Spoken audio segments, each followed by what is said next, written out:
Marwari media आप देख रहे हैं। आज है 14 जून 2024 शुक्रवार का दिन और हिंदू तिथि ज्येष्ठ माह की अष्टमी है। नजर डालेंगे आज की बड़ी खबरों पर। शुरुआत करेंगे दुनिया की सबसे बड़ी खबर के साथ। बड़ी खबर, कुवैत के मंगाब शहर की 6 मंजिला इमारत में बुधवार को आग लगने से 49 मजदूरों की मौत हो गई। 50 से ज्यादा लोग घायल है। भारत के विदेश मंत्रालय के मुताबिक मरने वालों में करीब 42 भारतीय हैं। अन्य मृतक पाकिस्तान, फिलीपींस, मिस्र और नेपाल के हैं। हादसे के बाद भारत के विदेश राज्य मंत्री कीर्तिवर्धन सिंह कुवैत पहुंचे। उन्होंने बताया कि इमारत में आग लगने की वजह से कुछ शव इतनी बुरी तरीके से जल गए हैं कि उनकी पहचान नहीं हो पा रही है। कई शव बिल्डिंग की सीढ़ियों पर मिले। बताया जा रहा है भारतीय एयरफोर्स के वन प्लेन से शवों को भारत लाया गया है। मंत्री ने कहा है कि जैसे ही शवों की पहचान हो जाती है उनके परिजनों को इसकी सूचना दी जाएगी।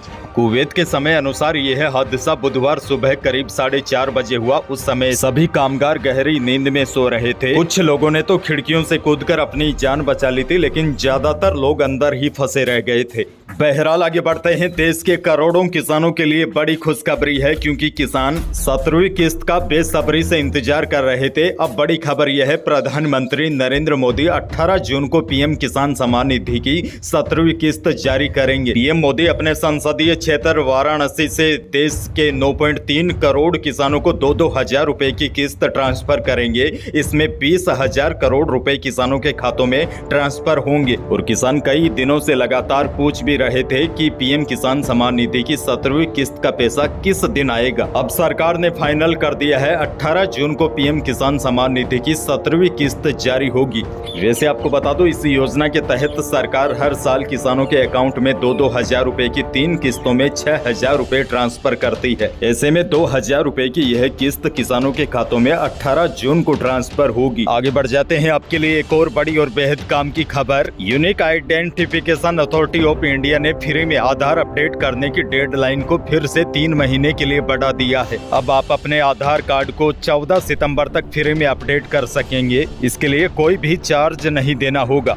यानी कि आधार कार्ड अपडेट करवाना बेहद जरूरी है। खासकर यह पहल उन लोगों के लिए शुरू की है जिन्हें 10 साल पहले आधार कार्ड मिला था, लेकिन उन्होंने अभी तक एक बार भी इसे अपडेट नहीं कराया है। आगे बढ़ जाते हैं। राजस्थान से बड़ी खबर, विधानसभा का बजट सत्र 3 जुलाई से शुरू होगा। राज्यपाल कलराज मिश्र ने विधानसभा सत्र बुलाने की मंजूरी दे दी है। विधानसभा का यह बजट सत्र महीने भर तक चलने की संभावना है। भजनलाल सरकार बजट सत्र में अपना पहला फुल बजट पेश करेगी, क्योंकि आपको याद होगा इससे पहले भजनलाल सरकार ने फरवरी में 4 महीने का लेखानुदान पेश किया था।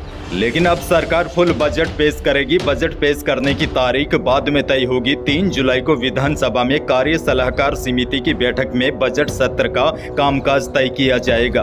बताया जा रहा है इस बजट में भजनलाल सरकार कई बड़ी घोषणाएं कर सकती है, क्योंकि भजनलाल सरकार का फुल बजट लोकसभा चुनाव के नतीजों के बाद आ रहा है। पिछली बार पूरी 25 सीटें जीतने वाली बीजेपी इस बार 14 सीटों पर आ गई है। इस बार शेखावाटी और पूर्वी राजस्थान में बीजेपी को भारी नुकसान हुआ है। ऐसे में बीजेपी इस नुकसान को पाटने के लिए पूर्वी राजस्थान और शेखावाटी पर सरकार का खास फोकस रहेगा। इन इलाकों के लिए बजट में कुछ पॉपुलर डिमांड को शामिल किया जा सकता है। भजनलाल सरकार बजट के जरिए बिगड़े हुए सियासी समीकरणों को अपने पक्ष में करने की भी पूरी कोशिश करेगी।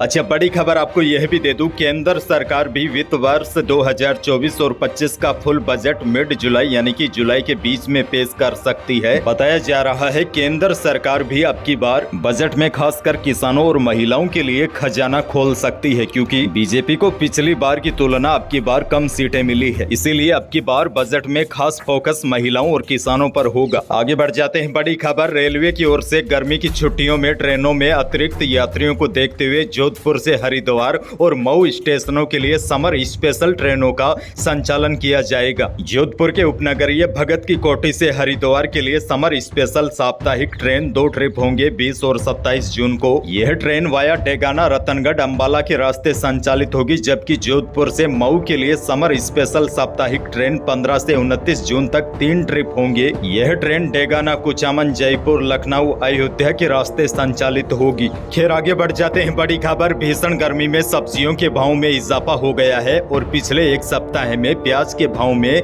20 से लेकर 25 रुपए तक बढ़ गए हैं। पिछले सप्ताह रिटेल में 12 से 15 रुपए किलो बिकने वाला प्याज अब 35 से 40 रुपए किलो बिक रहा है। वहीं व्यापारियों का मानना है आने वाले दिनों में मांग बढ़ने व सप्लाई प्रभावित होने से प्याज के भाव और बढ़ सकते हैं। और बड़ी खबर ये भी देखिए, वायदा बाजार की नरमी के असर से गुरुवार को सोने और चांदी के भाव में गिरावट आई है। चांदी 700 रुपए कम होकर 90,300 रुपए प्रति किलो पर रही। वहीं शुद्ध सोना 200 रुपए टूटकर 73,300 रुपए प्रति 10 ग्राम पर रहा और जेवराती सोना भी 200 रुपए सस्ता होकर 68,400 रुपए प्रति 10 ग्राम रहा। वहीं 18 कैरेट सोना प्रति 10 ग्राम 58,400 रुपए रहा। आपको बता दूं, यह जयपुर सराफा बाजार के अनुमानित भाव है जो गुरुवार को जारी हुए हैं। आगे बढ़ जाते हैं। एक और बड़ी खबर, गुर्जर आरक्षण संघर्ष समिति के संयोजक रहे कर्नल किरोड़ी सिंह बेंसला की प्रतिमा का गुरुवार को मुख्यमंत्री भजनलाल शर्मा ने अनावरण किया। मुख्यमंत्री ने यहां किसान सम्मेलन को संबोधित करते हुए कहा कि कर्नल साहब की सोच राष्ट्रवादी थी। कर्नल साहब का सपना था कि हर व्यक्ति को अच्छी सेहत और शिक्षा मिले। बालिका शिक्षा पर उन्होंने हमेशा जोर दिया।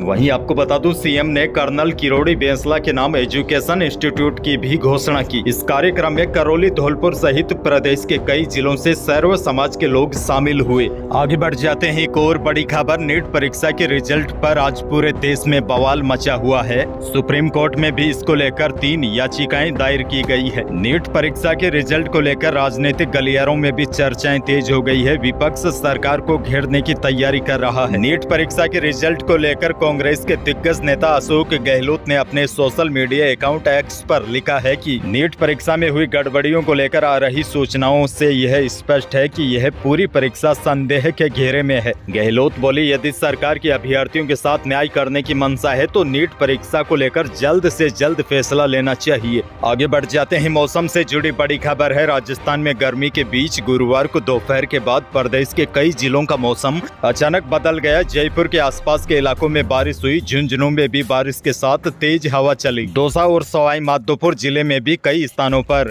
आंधी बारिश का दौर चला, जिससे कई जगहों पर पेड़ उखड़ गए। अलवर शहर में भी कुछ स्थानों पर हल्की बूंदाबांदी की खबरें हैं। वैसे आपको बता दूं, दक्षिणी पूर्वी राजस्थान के कई जिलों में प्री मानसून का दौर शुरू हो गया है, जिसकी वजह से राज्य में पिछले 24 घंटों के दौरान दक्षिणी भागों में मेघ गर्जन और बारिश के साथ आंधी का दौर चला, जबकि दूसरी साइड उत्तरी व पश्चिमी राजस्थान के भागों में अब एक बार फिर गर्मी तेज हो गई है। कहीं कहीं पर तो हीट वेव भी दर्ज की गई है। सबसे अधिक तापमान श्री गंगानगर जिले में दर्ज किया गया। वहीं मौसम विभाग के अनुसार राजस्थान में आगामी 3 दिनों तक पूर्वी राजस्थान में तो दोपहर के बाद आंधी बारिश की गतिविधियां जारी होगी, लेकिन राजस्थान के उत्तरी व पश्चिमी भागों में अब तापमान बढ़ेंगे और कहीं कहीं पर हीट वेव चलने की भी संभावना है। हालांकि लोकल वेदर सिस्टम की वजह से कुछ स्थानों पर बादल वगैरह छा सकते हैं, लेकिन यह बादल फिलहाल ज्यादा राहत नहीं दे पाएंगे। यानी कि पूर्वी राजस्थान में प्री मानसून की बारिश का दौर जारी रहेगा और पश्चिमी राजस्थान में बारिश की संभावना नहीं है। गर्मी लोगों को सताएगी। यही थी आज की बड़ी और महत्वपूर्ण खबरें। वीडियो को लाइक करना बिल्कुल न भूलिए। चैनल पर नए हैं तो सब्सक्राइब जरूर कीजिए ताकि आप अपडेट रहे